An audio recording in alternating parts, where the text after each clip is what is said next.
Hey guys, what is going on? It is Ando. Thank you guys for coming to this video. We have a ton to talk about today. Before we get to talking about this, I just kind of want to reiterate something that I try to talk about a lot, which is a lot of my content on my channel is supposed to be informative. It's supposed to be informational and just trying to help in any way that we can. I want to try and inform good decisions to be made, and so that's why I think it's really important to talk about Relic 9.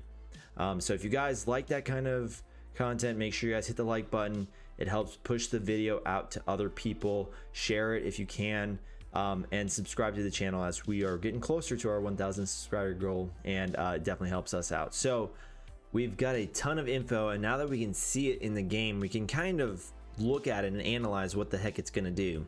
I'm really surprised it didn't make a further post. They kind of mentioned it in the YouTube video for the road ahead that they did like months ago, but they never really further elaborated on what R9 is going to bring to the table. So I hope that I can do that for you guys. And again, you know, we're just gonna, I want to try to inform decisions, right? Because if we make good decisions, then I think we've done our job here. So this is the Grida keypad. This is the basically the impulse detector of R9. You know, as the impulse detector was that for R8. I just want you guys to see this, and the reason why I'm doing this isn't because I'm like, oh, I'm so mad at CG for doing this, or like we need to get on Reddit and explain how crappy this is. This is a collector's game, and on top of that, it's also a resource management game if you want to try to stay up with the top people. And so what I'm trying to show you is it takes 260 gear 12 plus pieces. Those pieces, if you've looked at these pieces, these are the pieces that you need for gear 13, right? These are very, very important pieces. Gear 13 is really, arguably, it's kind of like if you've made it to the end game, and it's kind of like the starting point of when you start to unlock and untap a character's true potential. So this is very, very important gear. So we can't just throw gear 12s on people crazy, unless, like I said, you're willing to pay for packs or willing to do whatever. But I think we just need to take that into account and kind of withhold some of this information, so that way, again, we're making some wise decisions, because I think that's going to be important. So again, 260 pieces. I just want to keep that in the back of your head. So when I start talking about this, it's not that a character doesn't need, doesn't want R9. Does the character need the R9? So let's go ahead and look at some characters. Okay, I think on the top of most people's lists, if you have the Executor, is going to be Admiral Piet. It's not because of anything he gains from here. It's not because of anything that he's gonna do to your counters or anything like that. It is mostly due to the fact that he's gonna make your Executor mirrors easier. Now, I'm gonna tell you guys that I completely understand this. I completely sympathize with the people. I've only can tell you guys what I have experienced, which is not much, because up to a few weeks ago, I was the only Executor in my fleet shard. And even now I'm the only 7-star one. So my words are only coming from other people that I know and I trust and I respect, but I get it, right? Like, if you have 70 Executors, like someone else was telling me on stream, I get why you would want to Relic 9 this guy. I think it's a little bit, I'm gonna be honest again, remember 260 gear pieces for just one R9 alone. I think it's a little bit short-sighted, because I think everyone's going to eventually get R9, right? Because everyone's thinking the same thing. Therefore, it's just going to happen again. We're just all going to have R9 Piets around here. But again, I get it. And if that's something that you have to do every day, you have to climb over, you know, battle after battle of Relic 8 Piets, then it's going to help you stay afloat. I get that. I totally understand it. I just will say this, you know, I think as the more we start to test with it, and as more they're gonna get shipped, we're gonna get ships, and eventually, you know, he's not gonna be someone I think that's gonna last, that we're gonna be like, oh yeah, I totally remember why I put him to R9 and he was just the best thing ever. I just think that, like, this will be eventually, you know, a year from now, people are gonna be like, oh yeah, that's kind of funny. Now and then again, that maybe the fleet meta lasts for another 2 years, so who knows. But I get it. If you don't have the Executor, this should not even be on your radar. You probably shouldn't even be thinking about R9, but hey, more power to you. Okay, I'm a little passionate about this one because I don't understand it. So I've seen some people say they're gonna put GK in there, right? He's on the list. Okay, guys, let me tell you guys, I have countless GAC streams, GAC streams, whatever you want to call them, recaps, whatever it is, where I was the R7 versus an R8 or whatever the case is, and I won. There are things that are internal to the negotiator fleet that you can still get ahead of a negotiator, right? Like there's plenty of room for this. Again, remember, it's 260 gear 12 plus pieces plus whatever else is required before that.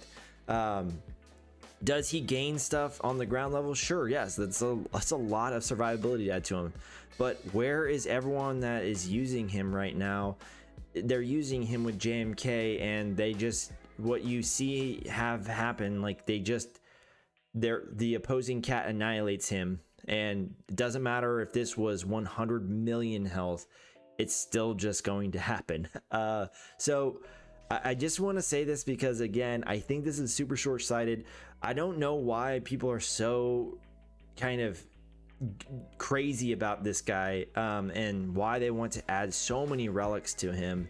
I know that we had to do some for, obviously, Galactic Legend purposes, but I just don't get it. So if you guys can make me get it, then sure, I'm all for it. But the other thing that I will say is, hey, if Negotiator at R9 stops some of the stuff that happens to him, like if it stops a counter with Rebels or something like that, then I would say it's worth it, right? I would say, okay, like now I can maybe relook that and establish it. But it doesn't stop any counters, and you can still beat a R9 negotiator with your R8 negotiator. For me, this is just a no-brainer. Like, again, I'm not saying that he's not on my list, but he's really far down, and I don't think that with the amount of R9s that I'm going to be receiving, I'll ever really get to him. But again, I could be proven wrong. So I think, to me, like, I would rethink this. If this guy's on your list, I would just maybe rethink it a little bit. Okay, let's move on. Okay, one guy that I think that should be on there is JML, right? So we've got two now that are on there. It's pretty much the only two that I'm really going to talk about, because I think, again, even if you bought a pack, the two, I think it's going to take you a while to get to put on. Now, maybe you just rush into two or three or four or whatever, but I think two is good right now, and I'll kind of talk about this a little bit later. But when I talked about R8, I said, like, hey, look for characters that, their mastery matches what they want to do, that they gain in different ways, or they gain in multiple ways, right? And that the ways that they gain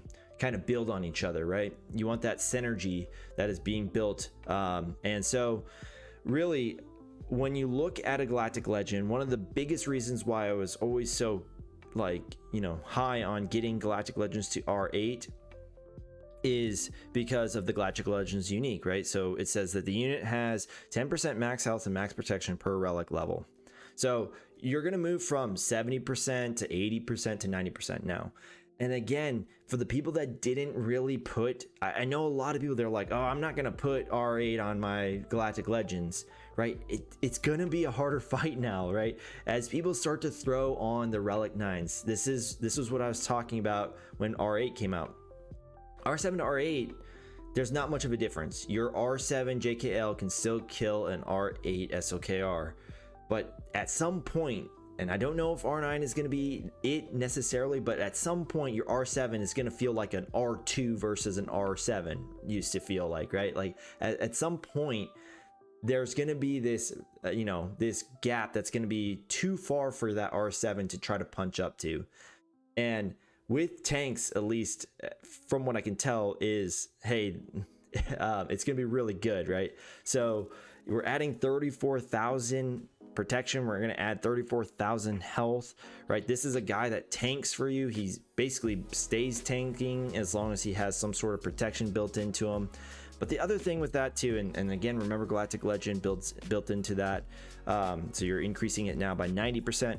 But the other thing, and that's really cool, is this lead ability, which is where they're going to do 60% of Jedi Master Luke's base max protection. And I emphasize base because if you're watching this video within a few days or so of of this being released, as of right now, but unless there's been some sort of fix, right now I'm pretty sure that it's not the base of Jedi Master Luke Skywalker's protection. I'm pretty sure it's with Galactic Legend involved in there, and so it's very interesting how this is all turning out, like, because now he's hitting for like 100k with this 60%.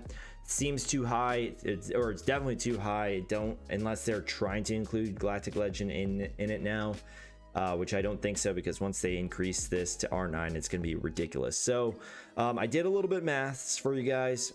I remember I don't have a high protection JML at all. He's at 80,000. Just to give you guys a key as to like, hey, what is the, how high can that go? I've seen as high as 130k. And so I just want to say that this can be, this math that I'm about to show you guys could be higher. But basically I took in, if I R9 my Skywalker right now, my JML, he would be doing roughly 70k damage. So that means like that's before anyone's doing damage to him. So like if I selected Hoda with that lead ability, he would be doing almost 70k damage. That can't be decreased by defense mods. That can't be decreased by crit chance immunity, or crit avoidance or anything like that. Like, it's just true damage being done. 70k just right off the bat. It's pretty crazy. And so he, to me, has to make it on there, right? He has to make it. So yeah, I think like that's gonna kind of cover it for JML. And I'm gonna bring us to the tank one, because I just want to reiterate, like, this was something that they said it in a YouTube video for like 1 second and then they haven't really revisited it. So I really want to press this information out there too. It seems like the tanks are the ones that are going to gain a lot, right? Like, don't ask me why I have a Relic 8 Plo Koon. It's just the way that it is, right? But it's like the same amount for the same masteries, right? These guys are gaining a ton. Anyone that's R8, which I don't have too many of them, but Kenobi is one of them. We already saw it. These guys are gaining a huge amount of survivability, like a huge amount. So there's guys out there that I think are going to be really tanky. Malik, to me, seems like he's going to be really interesting. Adding what it seems like close to 70k health to his health pool is going to be pretty big for him. Bosk for a ship, I know, like, no one wants to talk about ships, but yeah, like he kind of probably makes some sense here.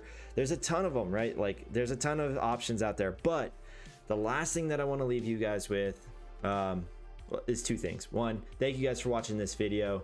If you guys did enjoy it, make sure to hit the like, and like I said, I would greatly appreciate a subscribe, as we are really close to 1,000, or at least in my head we are.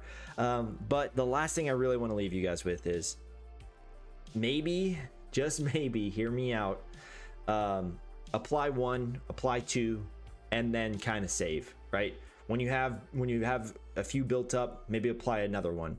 As things kind of clear up, we can start applying more as we see fit. But what I will tell you, and I promise you guys this, I told this to my guild at the time when Crankor was coming out, and it was super hard for us to beat, and I said it's still really important that we beat it.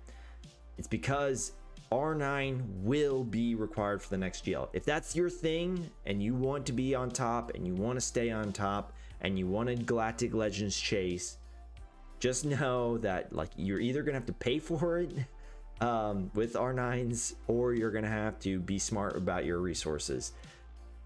It will definitely require an R9 somewhere. I would almost put money on it, like it's got to. And if it doesn't, if the next one doesn't, then the one after that will. Like I said, I guarantee it. So just be cognizant that right now we're getting a very limited amount. They're aware of that, and we should be aware of it too, right? So if you are looking for Galactic Legends, then like I said, apply 1, apply 2, maybe save some up, and as it seems like you maybe have built up some more, then you can just slowly apply it to the people that you think are going to be really cool. All right, guys, thank you guys so much for watching. Appreciate it, and we'll see you guys in the next one.